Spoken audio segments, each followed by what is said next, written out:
আমার এই অডিও বার্তাটা সকলকে একটু শুনিয়ে দাও। কাল এক লাইভ বার্তায় যার মেয়ের জন্য আমরা সকলে মিলে একত্রিত হয়ে কেস করে তার মেয়েকে তার শ্বশুরবাড়িতে তুলে দিয়ে এবং কি পরবর্তী দিনে আমরা যখন সরে গেছিলাম, আমরা পুরোপুরি যখন দেখছিলাম যে তারা তার মেয়ের শ্বশুরবাড়ি থেকে বেরিয়ে যাচ্ছে বা তাকে বার করে দিচ্ছে, সেই রাতের বেলাতে রাত্রি 2:30 পর্যন্ত ফোন করা, পরের দিন অ্যাডভোকেটের সাথে কথা বলে ডাইভোর্স আটকানো, এবং আমি চলে গেলাম, মানে দিল্লি চলে গেলাম। সেই সময় সে তার নিজের মেয়েকে বার করে নিয়ে চলে এলো। আমরা নাকি গেম খেলেছি, কি করেছি সেটা বড় কথা নয়। কাল একটা কথা বলেছে, খুব অফেন্সিভ কথা, সে কথাটা আমি নিয়েছি। সে নাকি বলেছে যে আমি নাকি কেসের মাস্টার এবং কেস দিতে ভালোবাসি এবং কেস করি, মিথ্যা মামলা করি। তা বলছি, হ্যাঁ রে চিঙ্কি, এ পিঙ্কি, তোকে তো চিঙ্কি মাসি বলে সবাই, আমি যদিও পিঙ্কি বলছি তোকে। তা তুই দিশানির নামে কিসের জন্য নারী পাচারের মামলাটা করলি, মিথ্যা মামলা? হ্যাঁ, আমরা যে মামলাটা করেছিলাম তারা চাইল্ড ম্যারেজ দেখিয়েছিল, তার জন্য করেছিলাম। তার ইয়েতে চ্যানেলে ছিল, তাদেরকে চ্যানেল দিয়ে ভয় দেখাতে চেয়েছিলাম। তা তুই তোর মেয়ের জন্য তুই আর তপন গিয়ে কিসের জন্য চুঁচড়া থানাতে আজকে মামলা করে এলি? আমরা তো নিজেরা অবাক হয়ে যাচ্ছি, চুঁচড়া থানা এই পরিবারটা থেকে কার নামে কেস নেয়নি? আর মিনিমাম 40-50 খানা কেস আর প্লাস কমপ্লেন কন্টিনিউয়াসলি চুঁচড়া থানা করে গেছে। চুঁচড়া থানার বিরুদ্ধে যা যা ব্যবস্থা নেবার সেগুলো আমরা নিয়েছি। এখন আমি কিচ্ছু বলবো না, শুধু জনগণকে বলবো যে তুই যদি এতই ভালো, তুই যদি সবই সত্যি কেস করিস, তাহলে কোকড়া তোকে শিলতাহানি করতে গেছিল। ওই ছেলেটি কি নাম জানো, আমাকে যে ডকুমেন্টসগুলো পাঠিয়েছে এবং অনেক দিন থেকে তার তার সমস্ত কমপ্লেন পেয়েছিলাম, সেই ছেলেটির নামটা ভুলে যাচ্ছি। তো সে কি তোদের শিলতাহানি করতে গেছিল মামের? তোরা ওপেন লাইভে আছে, তোরা তাকে মেরে হাত পা ভেঙে দিয়েছিস। যা হয়েছে হয়েছে, মারামারিও করতে পারিস তোরা, কেসের পর কেস করতে পারিস। আজকে দীর্ঘদিন ধরে এই এক টানা কেসের মালা পরিয়ে গেছিস চুঁচড়া থানা থেকে। আর কি সেই সহায়তা পাবি বলে আশা করিস? নাকি তোর জন্য আমরা আমাদের জীবনগুলো, যে এতগুলো মেয়ে দূর দূরান্ত থেকে গিয়েছিল, সবাই নাকি তোদের গেম খেলতে গেছিল? আর আমার ফেস ভ্যালু মাই ফুট, তুই আমার চ্যানেলটা দেখ, ওখানে স্যাটেলাইট চ্যানেল বুঝিস, রিপাবলিক বাংলা, ক্যালকাটা নিউজ, দেখ এবিপি আনন্দ, সেই চ্যানেলগুলোর সাথে কন্টিনিউয়াসলি নেই, গোটা কত মাত্র দেওয়া আছে দেখ আমার আমার লাইভ ভিডিও বা তাদের সাথে ওই ডিবেট সেকশনের কিছু অংশ। তা তোদের তোদের কি চ্যানেল রে এগুলো? কি ভাবিস তোরা? নিজেদেরকে কি ভেবে নিয়েছিস তোরা, সেলিব্রিটি? হ্যাঁ, কি পারিস তোরা, কি পারিস? সমাজে খালি কন্ট্রোভার্সি দেওয়া ছাড়া আর কি পারিস তুই? পুরোনো পাস্ট ভিডিওগুলোর কথা, হ্যাঁ কিছুটা ট্যালেন্ট ডিমির আছে, এটা অস্বীকার করার জায়গা নয়। তা বলে ট্যালেন্ট আছে মানে এই নয় যে একদম হিরোইন হয়ে গেছে, ঋতুপর্ণা সেনগুপ্ত হয়ে গেছে। টিকটক থেকে উঠে এসছে, আমি তাদেরকে কনসিডার করেছিলাম, আমি তাদের জীবনগুলো পাল্টাতে চেয়েছিলাম। কিন্তু আজকে যে ঘটনাটা আমি দেখতে পাচ্ছি, সেটা দেখার পর খুবই খারাপ লাগছে যে কেন এই দিশানির নামে মিথ্যা মামলাগুলো করা হলো। এই এতগুলো মামলা কে করতে বললো দিশানির নামে? এটা কি রিভেঞ্জ নেওয়া হচ্ছে না একটা মেয়ের ওপর? আমরা তো চেয়েছিলাম তাকে বুঝিয়ে ভয় দেখিয়ে দুটো একটা কথা বলে, কথার বানে বাক্য বানে জর্জরিত করে তাকে সাইড করে তারপরেও তাকে কেসের মধ্যে জড়ালাম, ছোট্ট একটা কেসের মধ্যে। যে তার চ্যানেল এটা শো করছে কন্টিনিউয়াসলি, প্রীতম রিমি, রিমি যে ভিডিওগুলো দেখে কান্নাকাটি করছিল, তার জন্য তার ভিডিওগুলো সরাবার জন্য তাকে বললাম, সে সবই করলো। কিন্তু তোরা কি করলি? মাত্র কটা দিনের মধ্যে, এই 1-1.5 মাস 2 মাসের কেসটার মধ্যে, আজকে 2 মাস মেয়েটা থাকতে না থাকতে এত কাণ্ড ঘটিয়ে দিলি। তার মানে তোদের উদ্দেশ্যটা কি ছিল? টাকা? আমি টাকা তুলে দিতে পারিনি বলে? আমি কি প্রীতমকে জালে ফেলেছিলাম কি ওই টাকা দেওয়ার জন্য? তোরা সেদিন মা মেয়ে রাত্রেবেলায় কেঁদে তাহলে নাটক করেছিলি পশ্চিমবাংলার মানুষের কাছে, যে সঙ্গীতা দিয়ে আমাকে ফিরিয়ে দাও, তারপরের দিনে গিয়ে বলছে আমি আসতে চাইনি, পরে বলছে যে আমি এসেছি, আমি আমার বরকে ছাড়বো না। আজকে তাহলে বরের প্রতি পীড়িতটা কোথায় গেল? বরকে ভালোবাসার জায়গাটা কোথায় গেল? এই জিনিসগুলো আমি চাই অবিলম্বে প্রতিকার করার জন্য, দিশানির জন্য আমরা সবাই একত্রিত হব। কারণ এই মেয়েটি একটি বিয়ে হয়ে গেছে, একটি অ্যাডভোকেটের সাথে বিয়ে হয়ে গেছে, সে তার জীবন সঙ্গী পেয়ে গেছে। এখন ঘটনা হচ্ছে সেই মেয়েটিকে জড়ানোর আর কোনো মানে হয় না। সকলকে বলবো একটু দিশানির পাশে থাকুন। আপনাদের উচিত অন্তত ওই মেয়েটা যেহেতু সরে গেছে এই এই বিষয়টা থেকে, এই ক্যাঁচড়ামি থেকে, তো সুতরাং সেই মেয়েটার জন্য উপযুক্ত জাস্টিস যাতে পায় এবং চুঁচড়া থানা যাতে করে এই ফ্যামিলিটার উপর যে যা বলছো যাচ্ছে আর কেস করে নিচ্ছে, আর যত রকম পাচ্ছে সেকশন অ্যাড করছে, তার জন্য চুঁচড়া থানার বিরুদ্ধেই আমাদেরকে একটা রিট, ম্যান্ডামাস রিট আমাকে একটা হাইকোর্টে করতে হবে। অবিলম্বে আমরা একত্রিত হব এবং এই রিটটা কিন্তু ফাইল করব। এবং সেটার মেন পিটিশনার হিসাবে আমাদের তো, আমি তো থাকবই, সাথে আপনারা যারা আসবেন তারা প্রত্যেকে সই করবেন, জমা করব।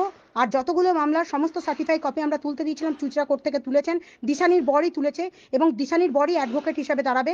সুতরাং আমাদের খরচাপাতিও কিচ্ছু থাকবে না। আপনাদের সকলের কাছে অনুরোধ, এই মামলাটার জন্য আপনারা আমাদের সাথ দেবেন এবং দিশানির পাশে থাকবেন। আমিও প্রত্যেককে করজোরে অনুরোধ করব দিশানির পাশে থাকো, আমরাও দিশানির পাশে থাকব এবং আমরা একটা মানে ভুল কাজকে কখনোই মানে ওর ভুল কাজের পাশে থাকবো না। আর মেয়েটিকে অযথা দুনিয়ার ফালতু কেসে জর্জরিত করা হয়েছে, এটার বিচার আমরা চাই। তাই আমরা প্রত্যেককে বলবো এক হও, এক হয়ে দিশানির জাস্টিস। অবশ্যই ভুল দিশানি করেছিল, সেই ভুলটা দিশানি শুধরে নিয়েছে এবং আমরা চেয়েছিলাম সুস্থভাবে কোনো রকম যাতে ওর কোনো ক্ষতি না হয় আর প্রীতমের জীবন থেকেও বেরিয়ে যায় আর রিমিও যেন ওর স্বামীর সাথে সুখে সংসার করতে পারে। এটা ছিল আমাদের মেন উদ্দেশ্য। আর তোমরা জানো, প্রত্যেকে জানো যে আমরা এই উদ্দেশ্যটা প্রায় সফল হয়েও গেছি, কারণ দিশানির মতন তার সুন্দর একটা পরিবার পেয়ে গেছে, তার হাজব্যান্ডের সঙ্গে সে খুশি আছে, সুখে আছে এবং এই সব কিছুর থেকে সে বেরিয়ে গেছে। এখন সময় ছিল রিমি তার সংসারটা সাজিয়ে নেওয়া, কিন্তু রিমি সেটা না করে, রিমির মাও সেটা না করে উল্টে নোংরা খেলা। এখন ওই ইউটিউবটাকে আরও নোংরা, কাচড়ার থেকে কাচড়া বানানোর জন্য উঠে পড়ে লেগেছে। এই পাগলিদেরকে এই ইউটিউবটা তো বন্ধ করাতেই হবে। আর এই পাগলিদের ভুলভাল বকা, প্রত্যেককে রিকোয়েস্ট করছি, প্লিজ প্লিজ এই পাগলিদের ভুলভাল বকা, ভুলভাল কথা আর ভুলভাল ভিডিও তোমরা দেখো না। এখানটায় সমাজকে একেবারে শিক্ষণীয় কিছু তো নেই, উল্টে সত্যি সুন্দর যাদের ভালো মানে এখনও শিক্ষা দীক্ষা আছে বা যারা এখনও ফ্যামিলি বন্ডিং বা ব্যারিকেটে আছে, তারা এইসব উচ্ছৃঙ্খল ফ্যামিলির ব্লগ আর এই উচ্ছৃঙ্খল মেয়ের জীবনযাত্রা দেখে তাদের লাইফটা নষ্ট হবে। কারণ এই মেয়ে দিশাহীন, একটা দিশা নেই, শুধু লোভ। এই মেয়ের কতটা পয়সার লোভ আমি জানি না, কিন্তু মেয়ের মা বাপের প্রচণ্ড লোভ। চেয়েছিল সঙ্গীতা দিদিভাই যে কোনো প্রকারে প্রীতমকে ফাঁসিয়ে প্রীতমের কাছ থেকে টাকা বের করে ওদেরকে দিক। সেই কারণে সেই দিন মরা কান্না কেঁদেছিল, কারণ ও শেষ কামড় মারতে চেয়েছিল প্রীতমকে। আজকে ডেটে এটাই বোঝা যাচ্ছে সেই দিনের কান্নাটাও সত্যি ছিল না। কেউ কাউকে কারোর হাজব্যান্ডকে ভালোবাসলে সেই দিন ভালোবাসা 2 মাসের মধ্যে মুছে যায় না, 2 মাসের মধ্যে মুছে যায় না। আজকে ওর জন্যে ওই মেয়েটা বলিদান দিল, ওই মেয়েটা কিন্তু প্রীতমের লাইফ থেকে সরে গেল এবং ও ওর জীবনসঙ্গীকে বেছে নিল। কিন্তু দেখো, যার জন্যে এত কিছু করা হলো আজকের ডেটে সে আমাদেরকে বলছে আমরা পয়সার লোভ আর যেখানে সেখানে কেস দিয়ে বেড়ায়, কেসের মাস্টার। ওর বর আরও কী করেছে, আজকে নারী পাচার কেস, কতটা ভয়ঙ্কর কেস, এই কেসে ফাঁসিয়েছে দিশানিকে। ছি ছি ছি, দিশানি তো এখান থেকে বেরিয়ে যাবে, কারণ ওর হাজব্যান্ডই এই ব্যাপারটাই লড়ছে। সেটা তোমরা সঙ্গীতা দিদিভাইয়ের মুখে শুনেছ। দেখো মানুষ কত রকম হয়, তোমাদেরকে এইগুলো তোমাদের চোখের সামনে তুলে তুলে ধরা হচ্ছে, চোখের সামনে এনে দেওয়া হচ্ছে মানুষ কত রকমের হয়। আর মানুষের মাথায় কত রকমের ক্রিমিনাল ঘুরে বেড়ায়, ক্রিমিনাল কাজ কারবার ঘুরে বেড়ায়। টাকা রোজগারের জন্য মানুষ কোথায় কোথায় চলে যায়, কি কি করে, আমি অবাক হয়ে যাই জাস্ট। ছি ছি ছি, এইটুকুই রাখলাম। জানি না কি চলবে আর কবে এদেরকে আমরা উৎখাত করতে পারবো। কাজ তো যখন শুরু হয়েছে নিশ্চয়ই এর এন্ড তো হবেই। তোমরাও ধৈর্য রাখো আর ওই ফ্যামিলিটাকে বয়কট করো। আর জাস্টিস ফর, অবশ্যই দিশানির পাশে আমরা থাকব। আর দিশানিরকে যখন আমরা দিশানির হয়ে চুঁচুড়া থানায় যাব, তোমাদেরকেও পাশে পাওয়ার মানে তোমাদেরকেও আমাদের পাশে পাবো এই আশাটা করব।